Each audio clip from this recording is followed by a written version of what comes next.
N'arrêtez pas d'étudier. Si on vous a dit que l'éducation ne sert à rien, regardez cette vidéo jusqu'à la fin. Cette vidéo est faite pour les plus jeunes, mais aussi pour toute personne qui se sentirait concernée. Le monde est en train de changer. On est un peu en état d'urgence en ce moment. Les choses dans le monde sont en train de changer à plusieurs niveaux. Il y a des systèmes qui s'inversent, il y a des systèmes qui s'élèvent.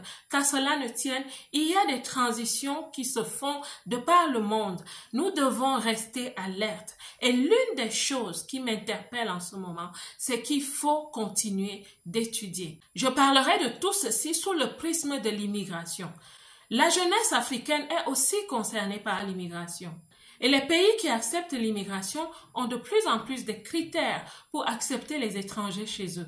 Ces critères, pour ma part, deviennent de plus en plus élitistes, basés sur l'intellectuel, le cerveau, la valeur ajoutée par l'éducation. Bien sûr qu'avant, tous les pays avaient besoin chez eux des personnes qui ajoutaient de la valeur. Mais en ce moment, c'est plus intentionnel, c'est plus précis dans la qualité de personnes qui est accueillie dans certains pays. En France, par exemple, ceux qui attendent leur légalisation sont évalués à la base de la qualité ou de l'excellence du français qu'ils parlent. Il faut pouvoir parler le français au niveau lycéen au moins, ou alors niveau collège et même niveau universitaire. Je vous assure, c'est pas facile. Plusieurs personnes sont arrivées en France, parlent français, ne se sont jamais scolarisées d'une façon élevée, mais aujourd'hui, ils sont obligés de passer ces tests sous peine d'être expulsés. Au Canada, c'est pareil. L'année dernière, j'ai fait quelques vidéos concernant l'immigration au Canada.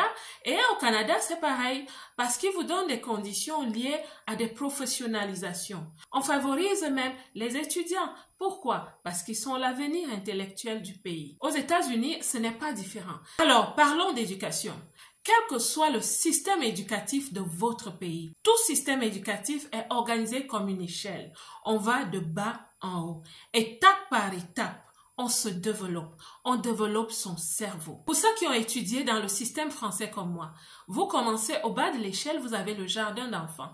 Après, vous allez à l'école primaire où il y a la CIL, le cours préparatoire en montant. Après l'école primaire, c'est le lycée. Et après le lycée, c'est l'université. Vous constatez qu'il y a une graduation. À quoi sert cette graduation, mes jeunes frères et sœurs? Cette graduation vous équipe de bonnes connaissances, mais ce qu'elle fait aussi, c'est qu'elle travaille sur votre cerveau. Étape par étape, il y a une croissance, une structuration de votre cerveau. Parce que le cerveau est fait de neurones. Vous commencez à avoir un circuit neuronal dans le cerveau qui vous établit comme quelqu'un d'intellectuel, comme quelqu'un qui sait raisonner. Vous développez donc le raisonnement, la capacité d'apprendre. Quand vous êtes à la CIL, votre cerveau vous prépare déjà à aller au cours préparatoire où vous apprendrez des choses plus élevées. Donc, quand vous arrivez à l'université, votre cerveau est tellement entraîné pour réfléchir, pour raisonner, pour vous apporter des solutions. Le néocortex, cette partie du cerveau, se développe. Il commence à briller, il commence à être illuminé. C'est comme un circuit électrique illuminé. Et vous devenez une personne dont le monde a besoin. Voilà donc à quoi sert l'éducation. Quand on vous dit donc d'arrêter d'étudier, on ne vous fait pas du bien. Parce qu'avec le temps, votre cerveau reste figé.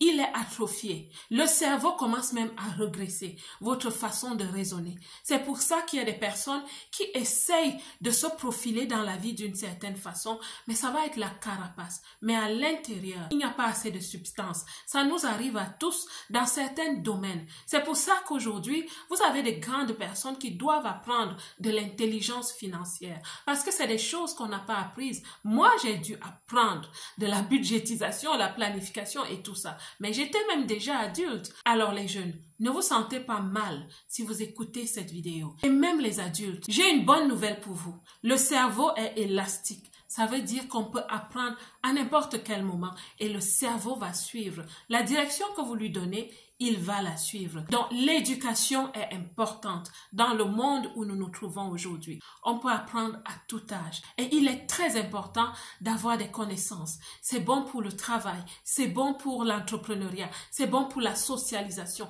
c'est bon à tous les niveaux. Reprenez vos cahiers, reprenez vos livres, inscrivez-vous, allez apprendre. Le monde est en train de capitaliser sur sur la connaissance, la réflexion, l'éducation. Nous serons choisis quand on apporte quelque chose. La belle diaspora, que Dieu vous bénisse tous. Quant à moi, comme d'habitude, je vous aime.